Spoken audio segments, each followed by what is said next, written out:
WWE Money in the Bank 2024 results, y'all. This finish, the ending, what are we doing? There is so much to unpack, and I'm going to tell you why I did not like the finish of this pay-per-view event, and much, much more. I'm going to touch on what John Cena did and how WWE shocked the world yet again. I will say this, top to bottom, this was one of WWE's strongest premium live events in quite some time.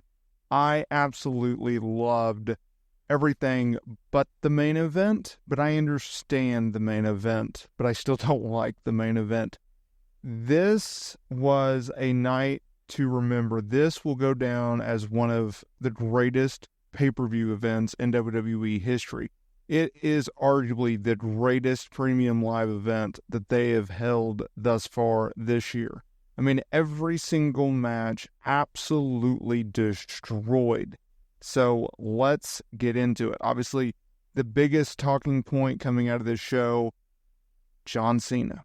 John Cena, oh, John Cena. He's retiring, y'all. So let's start things off. Men's Money in the Bank ladder match. Jey Uso, Andrade, Carmelo Hayes, Chad Gable, LA Knight, Drew McIntyre. Opener, starting it off strong. This was a ridiculous match as expected. There was various spots, including Gable hitting a rolling German suplex after hitching Carmelo Hayes, who was doing a springboard move. Then they did a spot where Hayes knocked LA and Jey Uso off a ladder before hitting an outside senton, and then there was a leg drop back inside of the ring off the top rope. At one point, Hayes, Drew, and Andrade, they fell off a ladder and onto another one in the ring. Then Gable hit a belly-to-belly suplex to LA Knight from the ring to the floor on top of a ladder. But in the end, it was Drew McIntyre who hit Jey with a ladder and then grabbed the briefcase for the win. I understand that, and we'll get to that in a minute because they did not waste any time with booking his cash-in. Sami Zayn defends the Intercontinental Championship against Bron Breakker. This match was so much fun. This was a match that I was looking forward to the most out of all the matches, and they absolutely delivered. This was Braun's coming out party on the main roster, as expected. I mean, Sami Zayn's one of the best to ever do it, and he put over Braun very, very strong. Let's talk about John Cena.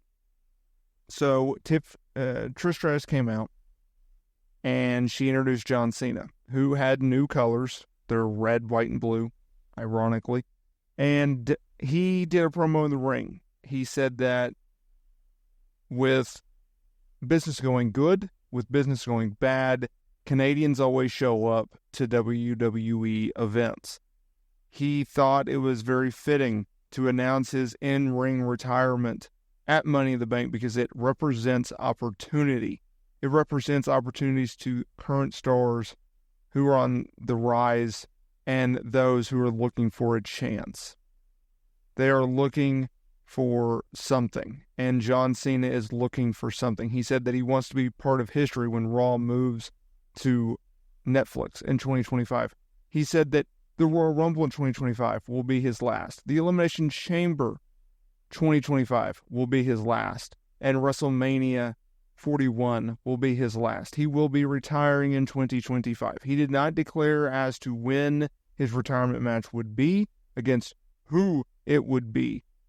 But that is what we know so far. He's talked about this in the past. I may do a video on this, but he has talked about in the past how he knows that his time is coming up. Ironically, he ended his promo with that line, "If you want some, now is the time to come get some."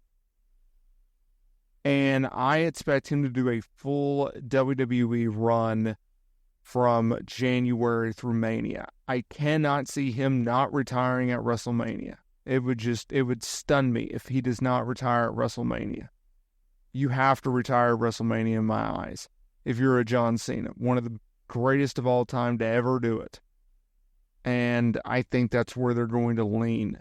Who he faces, my God, what a tall task. I saw a lot of people joke it should be Randy Orton. Maybe Bron. Honestly, I'd put him in the ring with Bron Breakker. I'd have him retire against Bron Breakker. That's just me. Okay, so World Heavyweight title here's another one. Here's a bunch of different things going on. So, Drew McIntyre, yes, he did cash in when Damian Priest put the World Heavyweight title on the line against Seth Rollins in a banger. Now, the stipulation going into this match was if Priest retained, then Rollins couldn't challenge for the title ever again as long as Priest holds the title. However, should Rollins win, then Priest must leave the Judgment Day. We knew that Priest was going to go over. We just didn't know whether or not CM Punk would get involved. Now, these guys put on a heck of a show. And coming right off of John Cena's announcement, it was an absolute just clinic. I mean, I love this match. I will go back and watch this match. It was so good. Then we had Drew McIntyre. And there was a very bad botch in this. So what happened was Seth hit a Falcon Arrow. The referee counted 1, 2. He stopped counting. Priest never put up a shoulder because Drew McIntyre's music was supposed to hit. This was not a botch on the referee's part.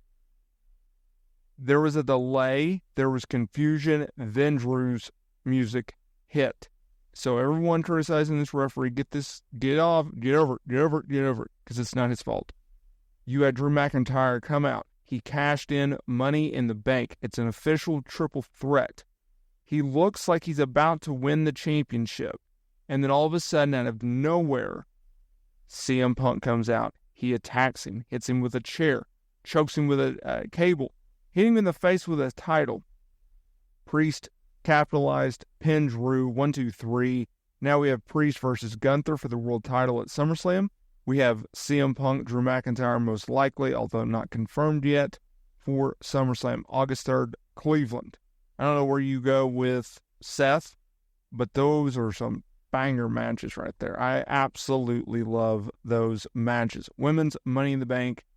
This was ugly as heck, but they turned it around, and it's one of the best ladder matches involving women that you will ever see.